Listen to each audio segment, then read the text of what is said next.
مولوی صاحب ہے اور جو اندر پڑا ہے وہ ملک صاحب ہے اور اس کے بیٹے نے جیب بھری ہوئی ہے تو پوری سورت بقرہ پڑھ کر اس کی روح کو بخشنا، یہ تمام مولویوں نے اپنے کھانے کے ڈھونگ بنائے ہوئے ہیں۔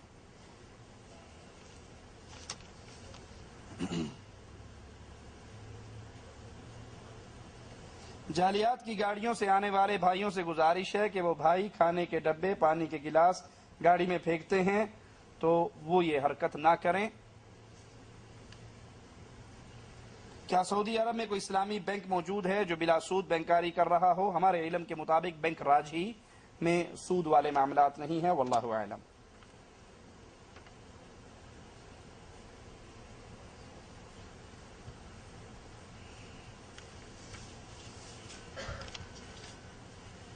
عقیقہ کب کرنا چاہیے؟ کیا 7 دن کے اندر کرنا چاہیے؟ نہیں، بلکہ 7ویں دن عقیقہ کرنا چاہیے۔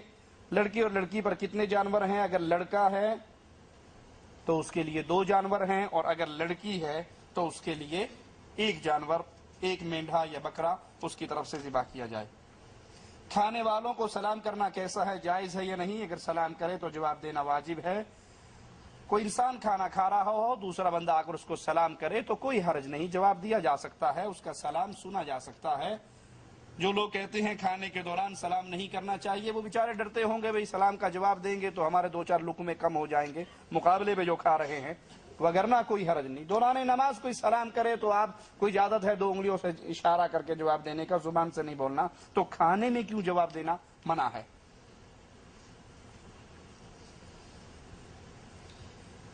مردے کو لے کر جب جنازہ چلتے ہیں تو مختلف دعائیں پڑھتے ہیں اور بلند آواز سے کچھ کہتے ہیں، اور جنازہ پڑھنے کے بعد وہاں پر دانے وغیرہ بکھیرتے ہیں، پھر بیٹھ جاتے ہیں اور دعا کرنے کے بعد کھانے کا اعلان، کل 7ویں، تیجے، 40ویں، اور اس کے بعد مردے کو دفن کرنے کے بعد قبر کو پر پھول بتیاں اگربتیاں لگاتے ہیں۔ بھائی یہ تمام چیزیں مولویوں کے ڈرامے ہیں، مولویوں کے کھانے کے ڈھونگ ہیں۔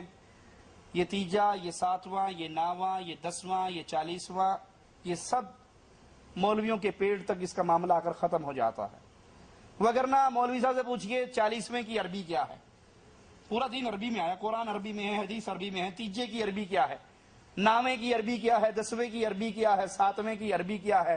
قل، رسم قل ہوگی۔ قل کو عربی میں کیا کہتے ہیں؟ قل کہہ دو مولوی صاحب نے کیسی نہیں کرتے۔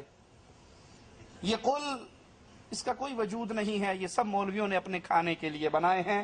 پھر دفنانے کے بعد وہاں راستے میں دال مسور پھینک کر آتے ہیں، کہتے ہیں روح نکل دی باہر، چگتی رہے گی، آپ واپس بڑھ جائے گی، تھک کے باہر نہیں آئے گی۔ یہ سب جاہلوں والی رسمیں اور جاہلوں والی باتیں ہیں۔ قبر پہ کھڑے ہو کر اذان دینا ٹھیک ہے، اور وہاں پر اگربتیاں اور پھول اور دیے جلانا، یہ تمام چیزیں قرآن و حدیث کے خلاف ہیں۔ بیوی بچوں کو چھوڑ کر کتنے دن دور رہا جا سکتا ہے؟ جتنے دن بیوی رہنے دے، جب ہو کے واپس آ جب واپس ٹر جاؤ۔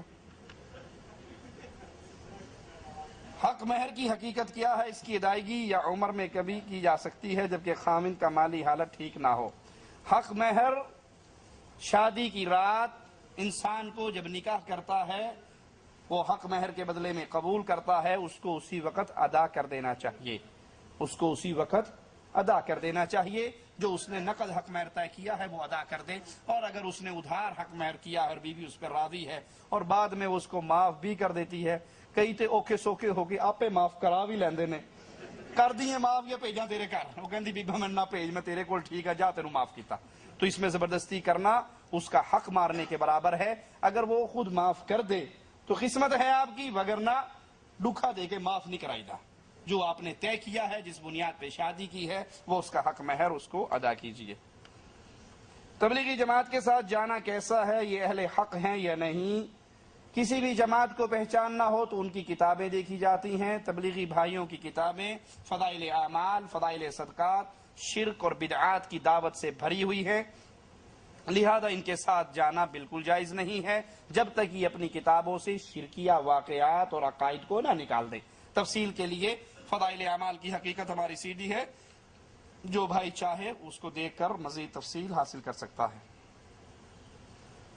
فضائل اعمال کو اگر کوئی اس لیے پڑھتا ہے کہ اس میں تو قرآن و حدیث ہی ہے تو اس کے لیے کیا حکم ہے، اس کو بتائیے۔ اس کے ساتھ ساتھ اس میں یہ عقیدہ بھی مولوی ذکیہ صاحب نے لکھا ہے اے اللہ جو تو ہے وہ میں ہوں، جو میں ہوں وہ تو ہے، میں اور تو خود شرک در شرک ہیں۔ یہ کاغذ، اس کاغذ کو پھاڑ دیا، یہ بھی کاغذ ہے، یہ بھی کاغذ ہے، یہ کاغذ اور کاغذ آپس میں ایک دوسرے کے شریک ہیں۔ جو بندہ یہ عقیدہ رکھے اے اللہ جو تو ہے وہ میں، جو میں ہوں وہ تو، یہ مشرک ہے، یہ اہل شرک کا عقیدہ ہے۔ لہذا ایک گلاس دودھ، اس کے اندر ایک قطرہ بھی پیشاب کا گر جائے تو کوئی اس کو پینے کے لیے تیار، اگر اس میں احادیث اور آیات لکھی ہیں لیکن ساتھ ساتھ شرکیہ واقعات اور شرکیہ عقائد بھی ہیں تو اس کو نہ پڑھا جا سکتا ہے، نہ اس پہ عمل کیا جا سکتا ہے۔ عمل کرنے کے لیے ہمارے پاس قرآن اور حدیث موجود ہے۔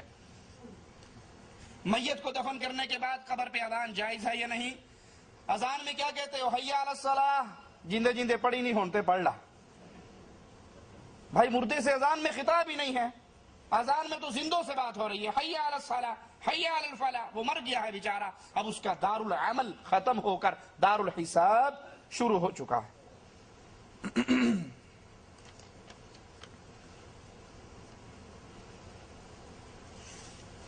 اہل سنت کی تعریف کر دیں۔ اہل سنت کون ہے؟ بریلوی بھی اپنے آپ کو اہل سنت کہتے ہیں۔ اہل سنت سے مراد جو قرآن اور حدیث کو تھامے ہوئے ہیں اس طرح جس طرح رسول اللہ صلی اللہ علیہ وسلم کے صحابہ نے تھاما تھا۔ آپ نے فرمایا تھا ما انا علیہ واصحابی، جس پر آج میں اور میرے صحابہ ہیں، یہ اہل سنت ہے۔ اب بریلوی مکتبہ فکر جو ہمارے علاقوں میں منتشر ہے، وہ قبروں کو پوجتے ہیں یا نہیں؟ قبروں پہ عرس میلے چلتے ہیں یا نہیں؟ تو کیا صحابہ کرام نے نبی کی قبر پہ میلے لگائے، عرس لگائے، پکی کی، قبہ بنایا، طواف کیا، سجدے کیے، رکوع کیے، ذبح کیے؟ اگر کیے تو یہ اہل سنت ہے، اگر نہیں کیے تو یہ اہل شرک ہے۔ اہل سنت کمانڈا سکا روب پاندے ہو، سنتاں حضور دیاں ساری چھڈی جاندے ہو۔ یہ صرف نام کے اہل سنت ہیں، حقیقت میں یہ اہل شرک ہیں، یہ اہل بدعت ہیں جو غیر اللہ کی عبادت کی طرف دعوت دیتے ہیں۔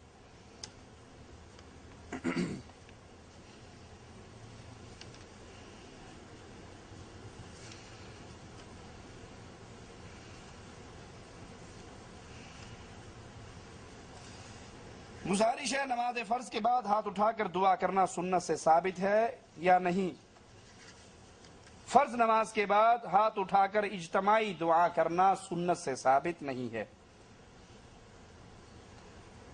خطبے کے دوران ہاتھ اٹھا کر دعا کرنا ثابت ہے یا نہیں؟ دوران خطبہ اگر بارش کے لیے دعا کی جائے تو رسول اللہ صلی اللہ علیہ وسلم سے ثابت ہے، آپ نے ہاتھ بلند کیے اور بارش کے لیے دعا کی۔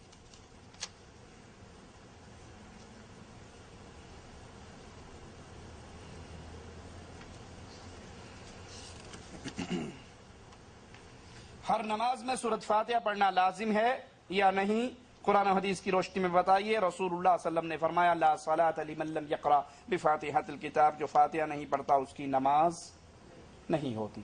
جس کو نماز کہا جائے گا اس پہ فاتحہ پڑھنا ضروری ہے۔ سورۃ فاتحہ رکعت کا رکن ہے، رکن نہ ہو تو رکعت نہیں ہوتی۔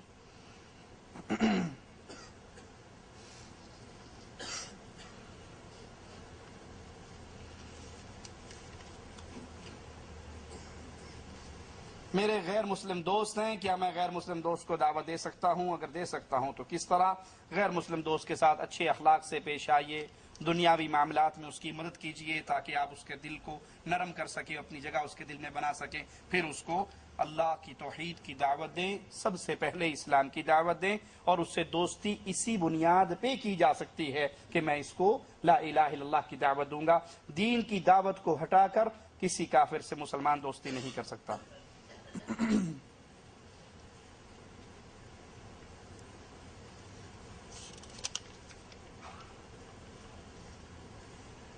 کیا بچے کا نام توحید رکھ سکتے ہیں؟ وہ نام